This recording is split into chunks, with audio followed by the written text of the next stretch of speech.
Welcome to the video. My name's Steven. In this video, we're going to be talking about mastering self-control with these 7 steps that I outlined in this video.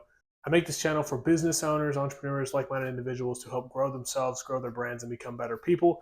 Let's go ahead and get into it. So I'm actually about to tell you a story that I did not think I would ever talk about on YouTube, but I feel like it's a little therapeutic, and also it will help you, hopefully, by talking about this and maybe sharing my experience.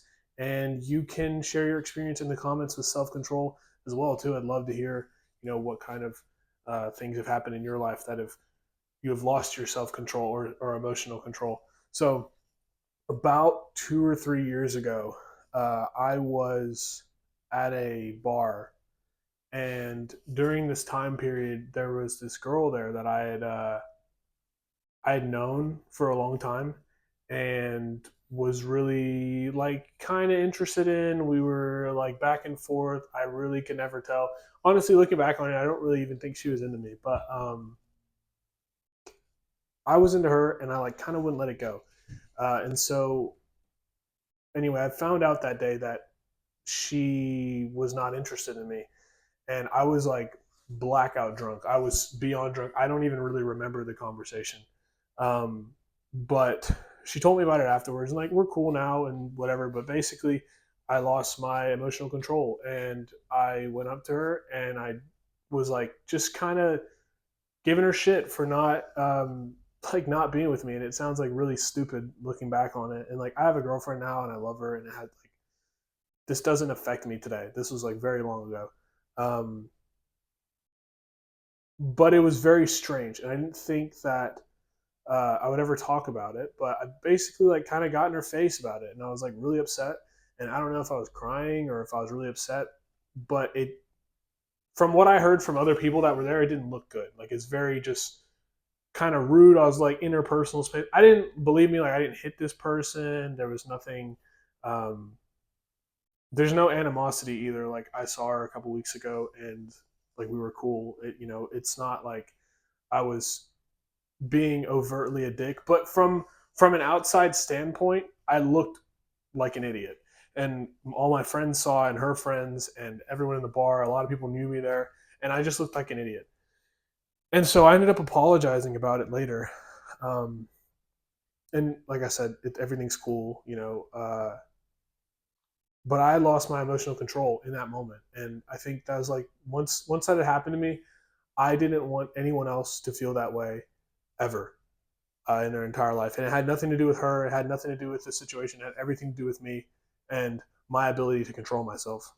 Yeah, I was very upset, and I basically took it out on her. I like kind of just vented all my problems, and it just looked really stupid. And I was like kind of being a little loud and maybe a little aggressive, but I didn't, like I said, I didn't hit this person or, cause any problems, but it definitely didn't look good. And so I don't want anyone else to have that problem either. And so I make this video to talk about that because I know it can be rough, especially as a man, to hold in your emotions. Because for men, aggression is the route that we choose, unfortunately. And, if you're talking to another man in a conversation, you guys could hit each other. That's the only difference between men and women, is that with men, you can hit the other man. That violence can ensue based off of your inability to keep emotional control. With a woman, you can't hit her, but you can say things that are mean, or you can say things that might upset her, right? But regardless, you shouldn't be doing that. And looking back, like what did I expect to have happened from that conversation, right? Did I expect afterwards for her to come and say, you know what, I'm sorry, actually, I'm interested now, or expect her to um, think that she's the problem? Like there was no, it was just me like letting out my emotions, and it was really stupid, and I shouldn't have done it. And if you happen to be watching this video, I'm sorry for that, but we've already hashed this. We've already had this discussion. Everything's cool now. Yeah. So, and that's not the only time in my life either. For a lot, I used to like cry all the time and get like really upset about stuff and get angry and aggressive. And I would say for the most part, alcohol really affected me with that, which I'll get into in this video. But man, it feels so much better. Like now I don't get angry about anything. I don't get upset. I don't yell at people or cry or name call anyone. Like I haven't had an emotional outburst in years, probably since that day. Like I don't care anymore. Um, and so we're going to talk about that because again, if you're 20 years old now or you're 16 years old now, whatever, you can't 10 years from now break your emotional frame, break your manly frame, your masculine frame. You cannot break that in the future, right? Right now, it might be like, okay, well, he's 16, but as you get older, this is the skill you have to develop is emotional control. It's rough, but you have to develop it. So we're going to go ahead and dive into it. All right, so the first thing I want to go over is this emotion to time graph. And I kind of came up with this concept the other day, and this is actually why I wanted to make this video in the first place. So as you can see here, back in the day, back when, when I was telling you about this story, this was around this time frame, 2022. And then this goes all the way to present. And so this red line right here is where I was. This was my base. This blue line is population average. And then this is where I am today. This green line up here. All right. So this, like I said, this red line is like my average mood. This is how I was feeling on an average day. Okay. So here was my problem.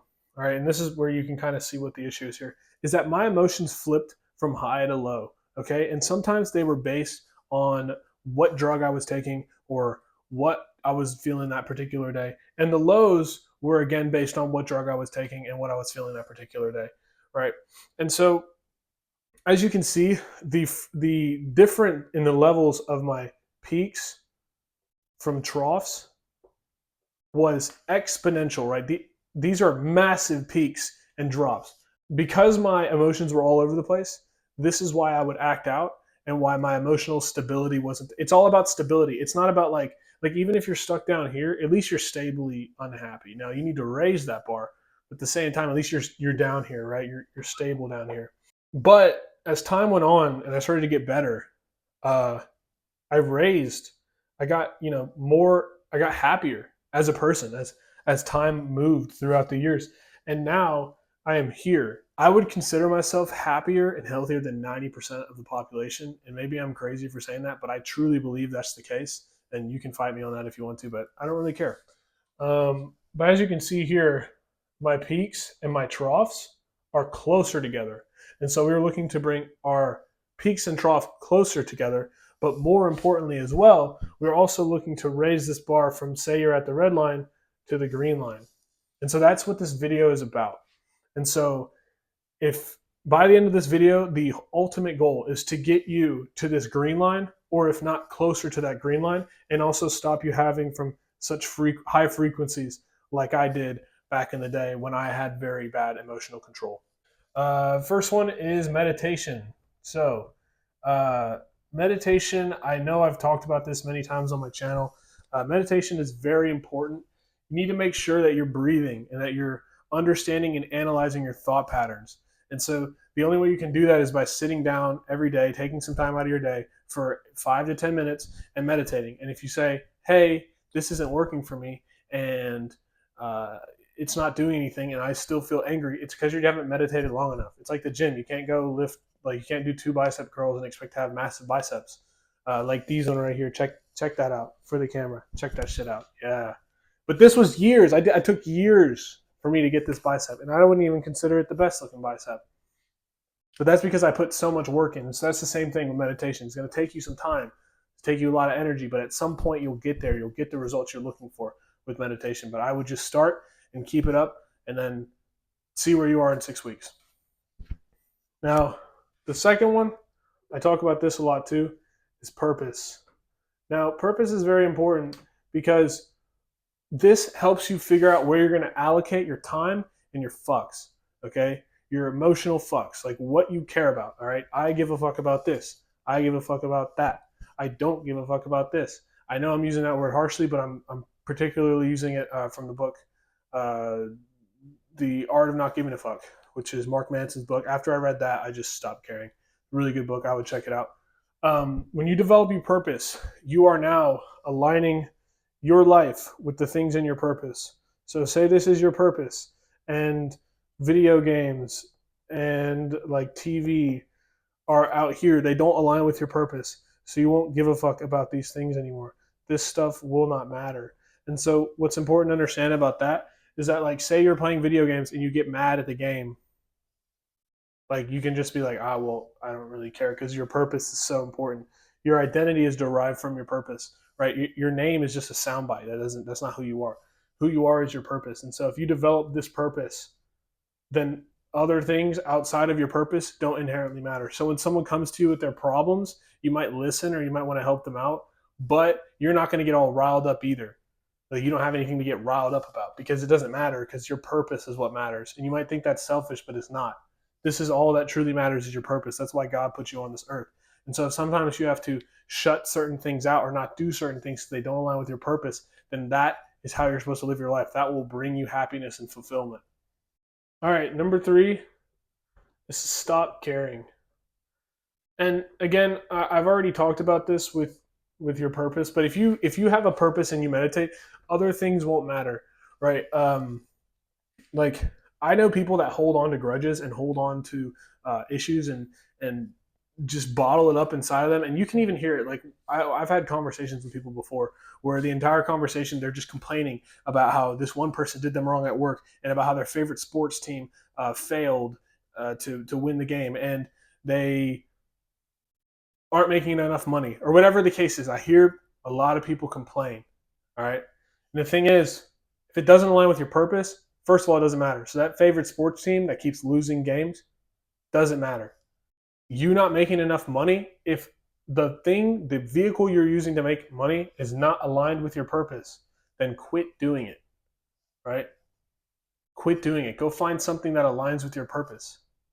If your goal is to help bring books to everyone's house in America, then working at McDonald's isn't going to do that, right? Go find another purpose. Go find another mechanism for achieving your purpose while also getting paid to do it. So, yeah, if it doesn't align with your purpose, stop caring. Just don't care about it. And with that comes number 4, and that's to breathe. So whenever something traumatic happens, or whenever something bad happens, just take a breath for a second. Just sit there and just soak in that moment. All right. And that's a good time to ask yourself why. Right. So full deep breath, get a few of those in. And during that time, ask yourself why. Why do I feel this way about this certain thing? Why do I want to act a certain way? Why does this make me feel angry? And dive into that, right? We're people. We have pasts and we have lives and things that we've now attached onto our present, and we now allocate certain feelings and decisions based off things that have happened in the past. And so if you can understand that in the past this certain thing made me feel this certain way, and that is why I feel this way today, then you can start to cope with that. But if you don't cope with it, it will bottle up inside of you. Okay? And I want to make this point too, with the stop caring and the breathing. This is basically the center of stoicism. And a lot of people would think, well, if you hold in all your emotions with stoicism, then one day that's unhealthy for you. With stoicism, it's not about bottling up your emotions and holding in your emotions. It's about not having those emotions in the first place. You don't have to feel a certain way about something. You don't. Like, you actually don't. You make yourself angry. You make yourself sad or depressed. And just a quick side note, if you have a thought, that thought is not you. More importantly, this can pass. A thought can pass, right? It's like a cloud. The thought passes. When you start thinking about the thought, this is where you allocate emotions. Okay? Emotions only come when you start thinking about something, right? So a thought of, say, at some point one of your relatives are going to pass away. That thought comes and it passes and you go back to what you were doing. But if you have that thought and then you start thinking about that thought, oh man, what happened? What do I do on that day? That's when you can start allocating sadness or depression or whatever your thought, anger, right? Those emotions come from thinking, but emotions do not come from thoughts. Thoughts are their own thing. Okay? So it's very important to understand this is what meditating does. So meditating helps you with that. right? When you meditate, you have thoughts and you allow yourself to have thoughts pass because that's how the brain works. It will continue to have thoughts. What ends up happening if you're not meditating and you don't do any breath work is that you start thinking and then you have thoughts about what you're thinking about, and then you have more thoughts and you keep thinking and you keep tying a bunch of emotions to it. And if you're depressed and you're watching this video or you've ever been depressed before, that's what's happening, is that you're lost in thought. You have a thought about something. This person doesn't like me. You're having a conversation. You're like, this person doesn't like me for X reason. You start thinking about that. And you have more thoughts about that, and you start thinking about those things. And now you don't remember what that person was saying in front of you because you're so worried about what they think about you. Think, right? They're not thinking about you. They're having thoughts. Okay. I don't know. Very important distinction to make. I hope that helped out. The next one is to remove emotional triggers. So there are certain things that will trigger certain emotions. For example, places, activities, people. Those things can cause emotional disturbance. And so you want to get rid of anything, eradicate anything that causes emotional disturbance in your life. So if that's particular people, right? If you have a friend or a family member that always makes you feel like shit, stop talking to them. If you have a friend or family member that is rude to you, or that won't let you do purpose stuff and always wants you to go out and drink, stop hanging out with them. There's another one too, drinking, right? That's an activity. Drinking usually causes anger. And so if you stop drinking, you stop having these triggers. Smoking weed. Smoking weed makes me think, okay? As a previous serious hardcore pothead, if you're a pothead, this is what's going on. You think a lot. And that's why you might say, oh, well, it helps me open up my brain. Yeah, to thoughts that don't matter. And once I started analyzing my brain, I realized that weed was stupid and I stopped doing it. But it's because I meditated, right? But weed makes you think. Alcohol makes you aggressive, right? These kind of things are prohibiting you from having emotional stability. And so it's important that if a certain place causes an emotional trigger in you, to stay away from that. Number 6, I learned this from Alex Hormozy, and this is probably my favorite thing in the entire world. Like if there was a phrase I couldn't live without, it's okay and. I love this phrase so much. Whenever somebody pressures you and says, something about you, labels you as something, you have this problem, you're this type of person, I don't like you, whatever it is, you get to then say, okay, agree with them, and then say, and your point. And so what that does is not allow you to think of a response or have thoughts about any of this. You just deflect it. Like, okay, you're probably right. You don't work very hard and you're a shitty person and you're not motivated. I then in turn get to say, you know what? You're probably right. And then I can base their opinion on me off of what I know, proof from myself. Proof is based off of your past history in a particular domain. So if someone says, I'm not motivated, like they say you're not motivated, then I know in my head if they're right or wrong. And if they're right, then I get to do internal work. And if they're wrong, I get to wave it off. And so if they are right, you get to go home at night and think about it. But if they're wrong, then it doesn't matter and you shouldn't get upset about it, because why do you care what another person thinks about you? It's your life. And you cannot dictate your life off of what other people think. Okay? So this was a perfect situation for me when the one I talked about in the beginning of this episode, when I found out that girl wasn't really interested in me. I could have just said, okay, and moved on with my life. Okay, and moved on. Maybe not said this to her face, but because she didn't tell me, someone else told me. So it's like, when someone tells me she's not interested in you, all right, bro, move on. And if I was purpose driven, she probably wouldn't have mattered that much. And if I had been meditating, I probably wouldn't have been thinking that much. I know this is like, the whiteboard is crazy right now, but here we are. Last tip. Oh my God, this is my favorite one, is to listen. If you do everything else here, if you meditate and you breathe and you have a purpose and you stop caring about shit, you'll start listening to other people. Listen when people are talking, okay? And the reason why we do this is because if someone is labeling you as something, you're listening to what they're saying instead of thinking about what they're saying. And so, for example, say your girlfriend wants to end your relationship, right? And she's telling you, hey, I don't think we should be dating anymore. I don't think this is a good idea. Instead of thinking, right, thinking and bottling up your emotions and having thoughts and emotions about it, all you're having is thoughts because you're listening, right? If you listen, you just have thoughts. If you're not listening, you start thinking. Okay, we don't want to think, we want to have thoughts. And so when somebody's talking to you, instead of trying to figure out what you're going to say next or tying emotions to what they're saying, you're just listening carefully. And that also allows you to analyze, right? Listen and pause, right? Or breathing. Breathing does the same thing, right? Pause. Pause before it's your turn to talk again, and really analyze what that person said. And if it bothered you, you can say okay, and more importantly, if it really did bother you and it's someone you care about, you can say, hey, don't talk to me like that, or I don't want to be spoken to like that, and then correct their behavior right afterwards. Hey, I don't want to be treated like that. Can you not treat me like that? It's a tough conversation, but if it's someone really close to you, like for example a roommate that you're not, like, you're tied into a lease to for the next year, and there's no getting away from them, you have to confront them with the problem. Hey, I don't like the way you treat me. Can you change that, please? And I'll show you how I'd like to be treated as well. You can say that. Yeah, this is actually, I'd prefer you don't call me and like yell at me that way or talk to me in that tone. Like, no one does that. No, don't talk to me like that. When you do that, other people will start to respect you.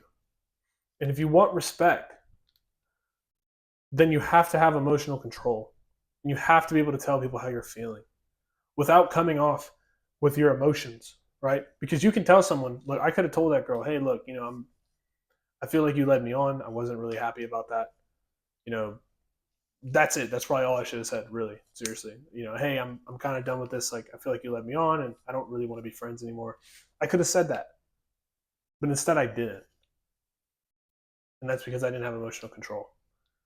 And if I would have said that, she would have respected me a lot more for leaving than sitting there waiting for the day that maybe she'd be like, oh, you know what, let's do it.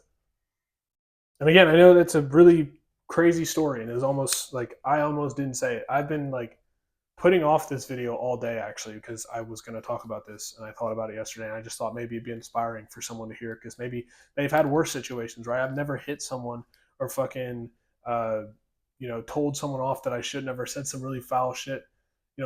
That was bad, but it wasn't as bad as it could be. And I know there's some people out there who've had it really bad or have struggled with emotional control, and so I feel like this video will help you out. And if it did, please like the video, subscribe, and comment. Tell me any, like, let's get vulnerable, man. I got pretty vulnerable. If you have any emotional stability issues, let me know in the comments, man, because I know that's really rough. But I'll tell you, once I did all these 7 things right here, I don't have that problem anymore.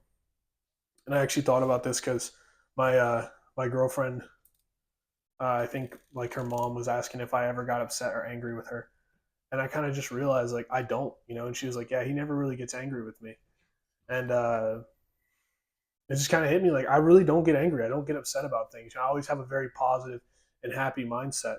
Anyway, that's the video, guys. I hope you enjoyed. If you did, leave a comment. Tell me about your experience, and I hope you have a wonderful day.